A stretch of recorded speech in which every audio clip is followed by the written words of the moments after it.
সরজমিনে দেখে গিয়ে আমাদের করণীয়, সরকারের করণীয় সম্পর্কে আমাদের পক্ষ থেকে দাবি উত্থাপনের জন্য মূলত আমরা এখানে এসেছি।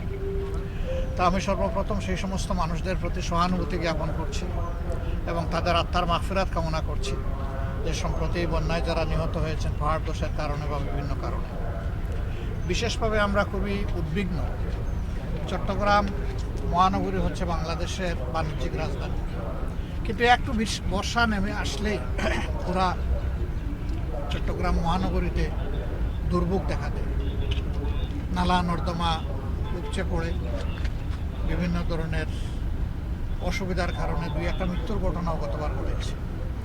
তো এইসব নিয়েই সরকারের দায়িত্ব মূলত এগুলো সমাধান করা, কিন্তু বিরোধী দল হিসাবেও আমাদের দায়িত্ব আছে বিষয়গুলো সরকারকে ধরে দেওয়া এবং জনগণের হয়ে দাবি আদায় করা, কাজ করা।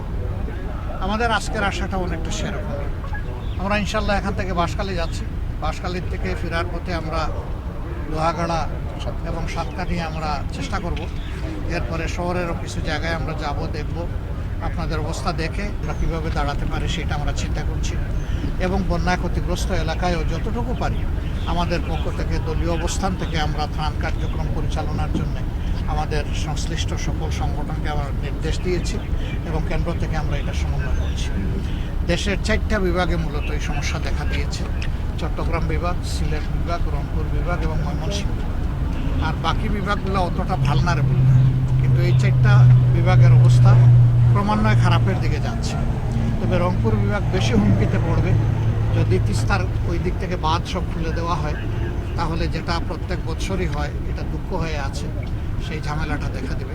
এই জন্য আপনারা জানেন যে ইতিমধ্যে তিস্তা মহাপরিকল্পনা বাস্তবায়ন আমাদের পক্ষ থেকে জোরালো দাবি উত্থাপন করা হয়েছে এবং সরকারের পক্ষ থেকে এই ব্যাপারে অঙ্গীকার ব্যক্ত করা হয়েছে।